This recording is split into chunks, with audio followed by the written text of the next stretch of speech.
Aujourd'hui, nous explorons la vie et les contributions de deux figures monumentales de l'histoire des sciences et de la médecine. On imagine souvent le progrès comme une ascension linéaire, mais l'histoire de la compréhension humaine ressemble plutôt à une symphonie, avec des éclats de génie illuminant différentes époques et différents lieux. Et dans la symphonie de la pensée scientifique, l'âge d'or islamique résonne avec un éclat particulier. Du 8e au 13e siècle, alors qu'une grande partie de l'Europe était plongée dans l'obscurantisme, le monde islamique est devenu un phare de savoir et de lumière. Cette ère a vu l'essor de grandes bibliothèques, de centres d'études animés et d'un esprit de recherche qui transcendait les frontières et les cultures. C'est dans cette tapisserie vibrante que nous trouvons les marques indélébiles d'Ibn Sina et d'Al-Khawarizmi. Né dans l'actuel Ouzbékistan en 980 après Jassé, Ibn Sina, connu en Occident sous le nom d'Avicenne, était un enfant prodige à l'intelligence sans pareille. Imaginez une époque où les bibliothèques étaient les plus grands réservoirs de savoir. Et dans ces salles, le jeune Ibn Sina maîtrisait non seulement la médecine, mais aussi la philosophie, l'astronomie et les mathématiques, tout cela avant d'atteindre l'âge adulte. Son œuvre la plus célèbre, le Canon de la médecine, témoigne de son dévouement et de son génie. Cette encyclopédie médicale complète de plus d'1 million de mots est devenue la pierre angulaire de l'enseignement médical pendant des siècles, influençant les pratiques médicales orientales et occidentales. Imaginez tenir ce livre, sentir son poids, et réaliser qu'il contient la sagesse distillée de générations, méticuleusement classée et référencée par un seul esprit.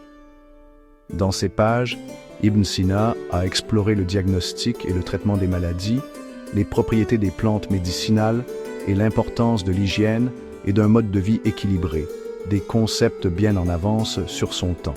Il a souligné l'interconnexion du corps humain, reconnaissant qu'une maladie dans une partie pouvait se répercuter sur tout le système. Cette approche holistique, aujourd'hui largement acceptée, était révolutionnaire à une époque où la maladie était souvent attribuée à des forces surnaturelles.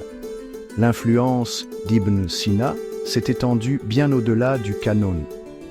Il a apporté des contributions significatives au domaine de la philosophie, de la physique et même de la musique, incarnant l'esprit d'un véritable polymathe.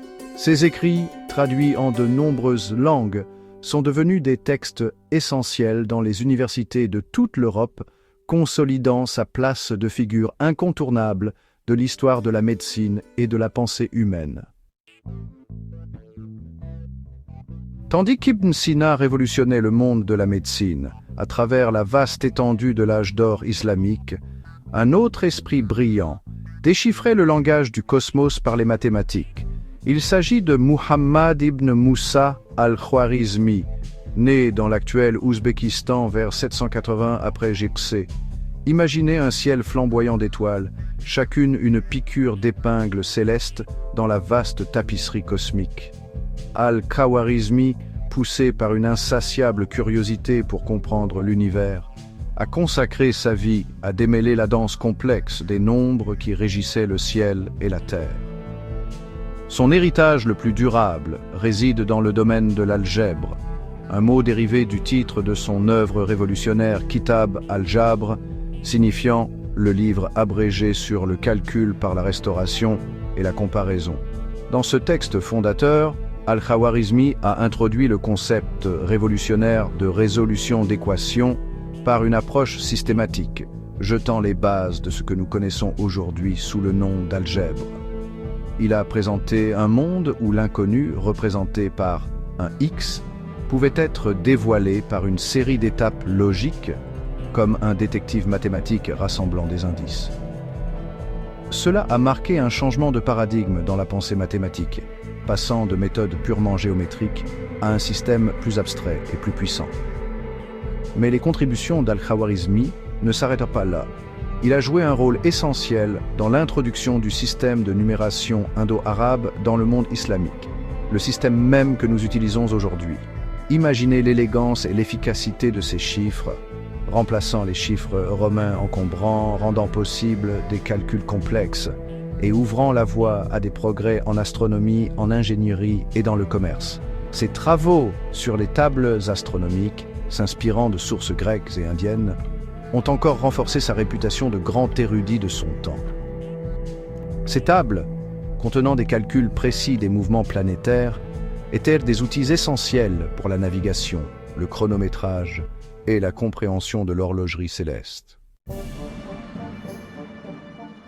Ces pionniers ont jeté les bases de nombreuses avancées scientifiques et médicales dont nous bénéficions aujourd'hui. Leur héritage continue d'inspirer et d'éduquer les générations futures.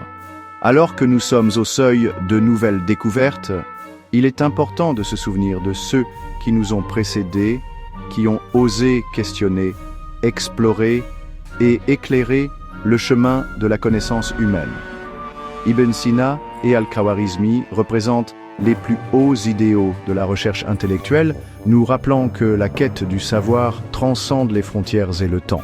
Leurs histoires témoignent de la puissance de la curiosité humaine et de l'impact durable des idées révolutionnaires.